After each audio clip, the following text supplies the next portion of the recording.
മനമൊരുകി പ്രാർത്ഥിക്കുന്ന ഭക്തരുടെ ഏതൊരാഗ്രഹവും സഫലീകരിച്ച് അനുഗ്രഹം നൽകുന്ന കാട്ടിലമ്മ.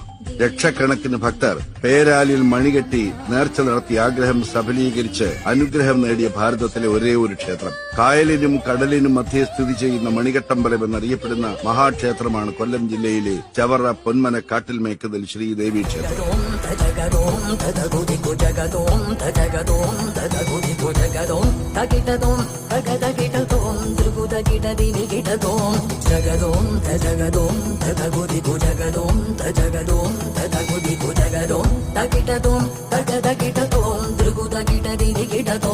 ജഗദോം തദിം ജഗദോം തദിം ജഗദോം